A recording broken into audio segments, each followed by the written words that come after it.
La economía, por naturaleza, no funciona de manera completamente natural, como un bosque. Se conduce paso a paso, mediante políticas públicas, por los bancos centrales, por grandes instituciones financieras y por grupos con capacidad de influir con fuerza en los flujos de capital. Bienvenido a Verdades Ocultas, donde existen verdades que la sociedad no quiere que notes. Ciclo 1. Crecimiento. Cuando la economía se desacelera, la producción se debilita, el desempleo sube, el consumo cae. Los centros de decisión no pueden quedarse al margen. La pregunta es, ¿qué hacen para crear un nuevo ciclo de crecimiento? Primero, deben inyectar sangre al sistema, es decir, inyectar dinero. Pero inyectar dinero no es simplemente imprimirlo y lanzarlo al mercado. Normalmente, la liquidez entra por canales calculados. La inversión pública es un ejemplo clásico. El Estado dirige recursos a grandes proyectos de infraestructura, carreteras, aeropuertos, parques industriales, para crear empleo, generar demanda de materiales y estimular la economía desde la base. Los parques industriales amplían la capacidad productiva y atraen IED, FDI, haciendo que el capital extranjero también fluya hacia la economía interna. Los bancos comerciales acceden a fondeo más barato, y la política suele empujarlos a expandir el crédito con tasas más bajas. En otras palabras, el dinero se inyecta a través de un sistema, no de forma desordenada. Luego llega el recorte de tasas. Recortar tasas es una señal muy poderosa. El dinero está más barato. Pide prestado, invierte, no te quedes abrazando el efectivo. Para que esa señal funcione, suele venir acompañada de una fase de conducción de expectativas. Verás a la prensa, la TV y las redes sociales repetir mensajes sobre recuperación económica, nuevas oportunidades de inversión, bancos bajando tasas para apoyar a las empresas, apuntando directo a la psicología colectiva. Y entonces, mucha gente empieza a pensar, la economía se va a recuperar, tengo que comprar una casa, tengo que invertir en bolsa, tengo que expandir mi negocio. Pero justo antes de bajar tasas, a veces ocurre un movimiento sutil. Las tasas de ahorro se mantienen atractivas, o incluso suben un poco. El objetivo es anclar el dinero dentro del sistema bancario, reciclar depósitos y preparar el terreno para la siguiente fase de flexibilización. Además, los bancos comerciales suelen tener ventaja de información y pueden leer señales de política antes que el mercado. Ajustan sus carteras de captación y crédito con anticipación para optimizar ganancias por el diferencial de tasas. El dinero se reúne, se posiciona y queda listo para desplegarse con fuerza en cuanto el recorte de tasas se vuelve oficial. En paralelo, el Estado puede reducir impuestos, IVA, impuesto corporativo, impuestos sobre la tierra, para abaratar producir y emprender, y permitir que la economía respire. También pueden aflojarse ciertos canales de inversión, ampliar cupos de crédito para el sector inmobiliario, relajar reglas de apalancamiento en bolsa e incluso ser más flexibles con activos digitales, si el objetivo es hacer que el dinero vuelva a circular. Pero espera, si solo inyectas dinero, el capital puede correr en todas direcciones, incluso salir del país. Por eso se levantan barreras. Con divisas, el mercado suele estar estrictamente controlado. Límites al intercambio libre, controles a transferencias al exterior, y en algunos casos aparece una brecha entre el tipo de cambio oficial y el mercado informal, lo que hace más difícil y menos atractivo escapar con el dinero. Con el oro, en algunos países la importación y distribución se regula con fuerza, separando el precio local del precio internacional. Cuando comprar oro internamente implica una prima alta, el incentivo para especular se reduce. El objetivo es claro: mantener el dinero circulando dentro de la economía, sin permitir que se fugue con facilidad. Otro instrumento es el tipo de cambio. Si se busca impulsar exportaciones, la moneda puede guiarse a un nivel más débil. Los productos salen más baratos en el exterior, aumentan las exportaciones y puede entrar más IED. Si la prioridad es contener inflación, puede ocurrir lo contrario. Importaciones más baratas reducen presión de precios en el mercado interno. Estos movimientos no son aleatorios, son decisiones de política. La economía no se mueve sola, como un bosque. Se conduce desde la raíz con herramientas macroeconómicas. Ciclo 2. Apretar, enfriar, controlar burbujas. Después de inyectar liquidez, recortar tasas y estimular, la economía vuelve a calentarse. Las empresas expanden producción con fuerza. La gente corre a comprar vivienda, autos, tierra. La bolsa se dispara. El inmobiliario marca máximos y los precios al consumidor empiezan a subir. Parecen señales buenas, pero no necesariamente. Si el dinero fluye demasiado rápido y con demasiada fuerza, infla burbujas de activos, empuja la inflación fuera de control y prepara el terreno para una crisis temprana. Por eso el gobierno y el Banco Central no se quedan quietos, intervienen. Lo primero es apretar la oferta de dinero. 1. Subir tasas. La tasa de política sube. Las tasas de préstamos bancarios suben detrás. Las tasas de ahorro también se elevan. El objetivo es encarecer el crédito, obligando a hogares y empresas a pensarlo 2 veces antes de endeudarse para consumir, comprar vivienda o expandirse. Al mismo tiempo, tasas más altas atraen efectivo de vuelta a los bancos y reducen dinero circulando fuera. En esta etapa, el ahorro se convierte en un arma potente. La sociedad empieza a sentir que dejar dinero en el banco puede ser más seguro que perseguir activos calientes. 2. Restringir el crédito. Se aprietan los cupos de crédito. Se limita cuánto pueden prestar los bancos. Se prioriza crédito para sectores esenciales, mientras se restringen flujos hacia inmobiliario, bolsa y especulación financiera, reduciendo combustible para burbujas. 3. Emitir bonos del gobierno para absorber liquidez. El gobierno aumenta la emisión de bonos, a veces de corto plazo, con rendimientos atractivos. Bancos, fondos y familias sacan dinero del mercado para comprar bonos. El objetivo es retirar capital de acciones, inmobiliario y consumo, y llevarlo a un activo más seguro, que en la práctica bloquea el dinero. 4. Ajustar el tipo de cambio si hace falta. Si la especulación con USD se dispara, la autoridad puede ampliar la banda o permitir que la moneda se debilite. Las importaciones se encarecen, el consumo se enfría y sube presión inflacionaria por importados, parte del costo del ajuste. 5. Subir costos de transacción vía impuestos y comisiones. Mayor impuesto a transferencias inmobiliarias, tributación más estricta sobre ganancias en bolsa, más tarifas y costos de registro. Cuando operar cuesta más, la gente hace menos flips, menos especulación. 6. Cambiar la narrativa mediática. Antes, el mensaje era recuperación y oportunidad. En el apretón, el mensaje gira hacia cautela, riesgo de burbuja inmobiliaria, política monetaria más restrictiva, riesgo de desaceleración en los próximos 12 meses. Eso enfría la psicología colectiva. No te emociones de más, y ayuda a reducir la velocidad de la especulación. Mientras el público baja el ritmo, los bancos comerciales suelen ir un paso adelante.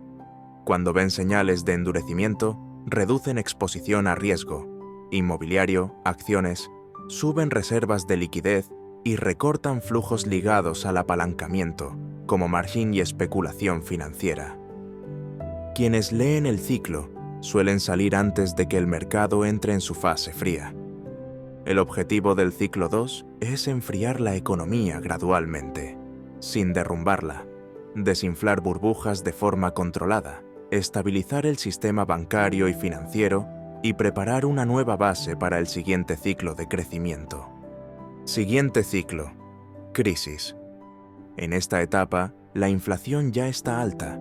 Bienes de consumo, energía y servicios suben rápido. El desempleo quizá no explote de inmediato, pero empiezan a filtrarse señales negativas. Las pérdidas de empleo crecen mes a mes y el gobierno se ve obligado a recortar gasto. Los proyectos públicos no esenciales se recortan con fuerza. El presupuesto se reasigna hacia áreas críticas: salud, seguridad y redes básicas de protección social.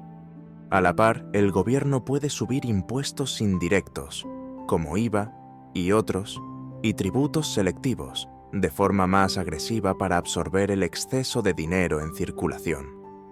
También aumenta la recaudación sin generar un shock psicológico tan visible como los impuestos directos. El Banco Central actúa con decisión. Sube rápido la tasa de política, a veces 0,5% a 1% por reunión, en lugar de ajustes pequeños, y aprieta el crédito de manera amplia. Inmobiliario, bolsa y consumo discrecional se restringen con fuerza, mientras se prioriza capital hacia sectores productivos esenciales. Si es necesario, la autoridad vende reservas en moneda fuerte para defender la moneda y reducir la inflación importada. El objetivo central de la política en crisis es frenar el impulso inflacionario que se salió de control, enfriar expectativas de consumo y especulación y proteger al sistema financiero de una cascada de impagos. Segundo, las empresas.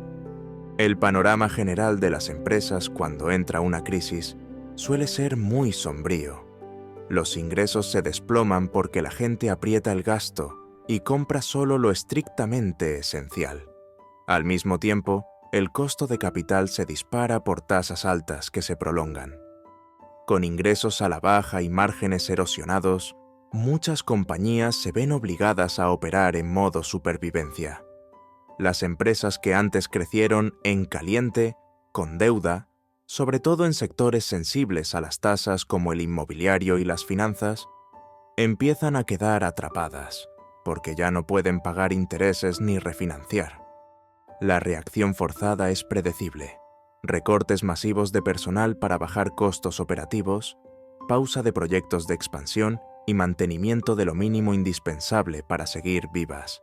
Se liquidan activos, se venden rápido inmuebles, acciones, activos fijos, para generar efectivo y pagar deudas.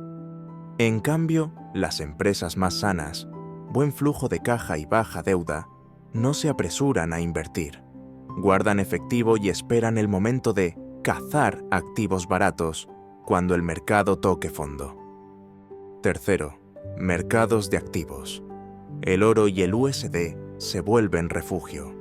El oro no necesariamente sube de forma explosiva de inmediato, pero suele avanzar en oleadas fuertes cuando aparece una noticia negativa. Los inversores reducen exposición a activos de riesgo y se van moviendo hacia oro y dólar. El mercado inmobiliario entra en congelamiento. Los precios empiezan a caer con fuerza en los segmentos más especulativos: terrenos periféricos, departamentos de alta gama. La presión de ventas forzadas de inversores muy endeudados aumenta la oferta, pero la demanda real casi desaparece. La bolsa se desploma. La negociación se vuelve principalmente venta en pánico y cortes de pérdida. El volumen se seca. Acciones pequeñas, mid-caps y penny stocks pueden entrar en una muerte clínica porque la liquidez se evapora. Muchas empresas listadas reportan pérdidas, suspenden dividendos y posponen o cancelan planes de nuevas emisiones. La moneda local queda bajo presión de depreciación porque el capital se retira hacia refugios, principalmente USD y oro. El Banco Central interviene vendiendo dólares en el mercado, pero la efectividad puede ir bajando si la psicología defensiva se expande. Las medidas de control cambiario se vuelven más estrictas, mayor control del mercado informal y restricciones a importaciones de lujo. En el frente de políticas, el gobierno y el Banco Central pueden subir con fuerza la tasa de referencia para sacar dinero del consumo y de la especulación, emitir más bonos del Estado con rendimientos atractivos para llevar el capital a instrumentos bloqueados y endurecer el crédito hasta casi cerrarlo para sectores especulativos, inmobiliario, bolsa y consumo no esencial. Al mismo tiempo, pueden ajustarse impuestos indirectos. Se suben impuestos a bienes de lujo para frenar la demanda y se elevan aranceles, impuestos a importaciones de lujo para proteger las reservas en divisas. Todas estas medidas apuntan a un objetivo: reducir el dinero que entra a la especulación y empujar la economía de vuelta hacia la producción real, mediante expectativas, psicología y comportamiento del capital. Y en el fondo del ciclo, la psicología colectiva se vuelve defensiva. Miedo al riesgo, pérdida de confianza y preferencia por guardar dinero, en lugar de apostar por activos. El consumo cae, la liquidez se congela, el consumo se desploma, la gente compra solo lo esencial, la postura defensiva domina, todos se aferran a efectivo, oro o USD, y casi nadie piensa en invertir. El dinero en la sociedad queda principalmente inmóvil en el sistema bancario, en forma de depósitos y ahorro. Una parte menor migra a oro y USD como refugio. El capital para producción y negocios se reduce y se sostiene solo en sectores básicos: alimentos, salud, servicios esenciales.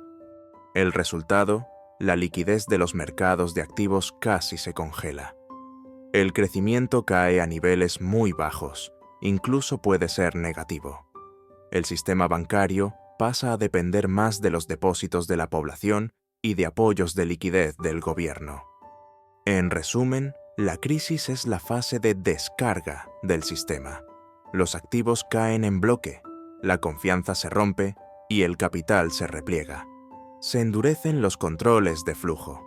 Se acepta dolor de corto plazo para proteger estabilidad de largo plazo. El fondo, un coma técnico. Luego llega el fondo, cuando casi todo deja de moverse esperando un giro. La economía entra en un coma técnico, sin crecimiento, sin consumo, sin expectativas. La tarea del gobierno y del Banco Central es, simplemente, mantener el sistema respirando.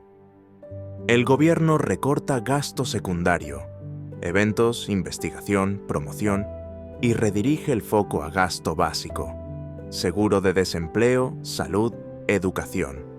El objetivo es mantener el déficit dentro de niveles controlables, porque si cae la confianza y baja la calificación crediticia, el acceso a financiamiento internacional se estrecha y el riesgo de deuda pública sube. En el frente del mensaje, las autoridades buscan gestionar expectativas.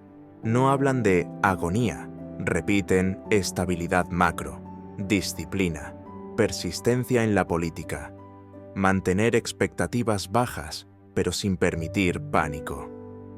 ¿Y el Banco Central? Baja tasas como un suero por goteo, no para provocar un boom de crédito, sino para reducir el costo de capital del sistema y dar señal de control. Pero no baja demasiado rápido ni demasiado profundo, por miedo a reactivar burbujas antes de que vuelva la demanda real. La absorción de liquidez también se hace más suave, con bonos de corto plazo. Controlan liquidez y mantienen el dinero dentro del sistema. A la vez, se busca estabilidad cambiaria para evitar saltos bruscos, impedir acaparamiento de USD y reducir riesgo de fuga de capitales. En esta fase, todo gira alrededor de un objetivo: mantener la carcasa del sistema estable hasta poder reestructurar por dentro. Las empresas en el fondo del ciclo. Las empresas enfrentan ingresos por el piso, inventarios altos, costos financieros insoportables, demanda interna encogida y pedidos internacionales pospuestos indefinidamente. Mientras puedas endeudarte, sigues vivo. pero cuanto más se prolonga, más se parece a quemar caja. Entonces hacen lo inevitable, despiden, se retiran de áreas de riesgo, mantienen solo el núcleo esencial y negocian en silencio con los bancos. Si no pueden pagar principal, pagan intereses. Si no pueden pagar intereses, reestructuran o congelan la deuda. Todo ocurre fuera de los reflectores, porque una quiebra visible puede activar un efecto dominó. Nada de invertir, nada de expandir, nada de marketing, solo sobrevivir con pedidos antiguos o con demanda esencial. Y en ese silencio, las empresas que sobreviven son las que, discretamente, empiezan a poner los cimientos del próximo ciclo. Supervivientes y acumulación silenciosa. La mayoría de las pequeñas empresas sale del mercado. Las que quedan sobreviven. No necesariamente porque sean más fuertes, sino porque controlan el flujo de caja. No se expanden, pero reestructuran por dentro. Deuda, inventarios, personal. No anuncian nuevas inversiones, pero compran discretamente maquinaria y plantas de competidores quebrados. No contratan en masa, pero seleccionan talento senior que fue despedido en otros lugares. Este también es el momento en que los jugadores con ventaja de capital, bancos, grandes grupos, quienes tienen liquidez, empiezan a comprar activos baratos.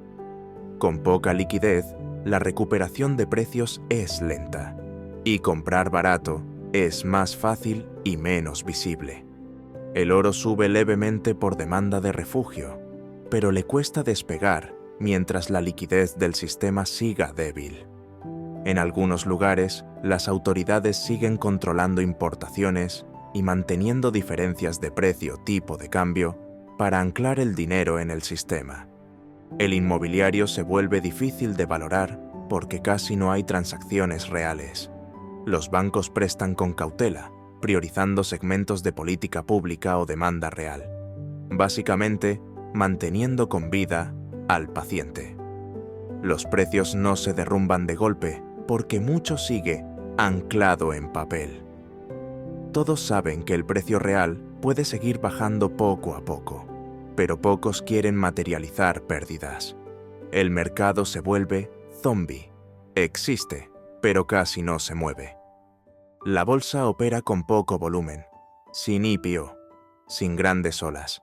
El margen se reduce, el apalancamiento se comprime. El dinero F0 desaparece. El F1 acumula lentamente, con extremo cuidado. Pequeños rebotes sobreviven por titulares menores, mientras traders experimentados acumulan muy despacio y en silencio.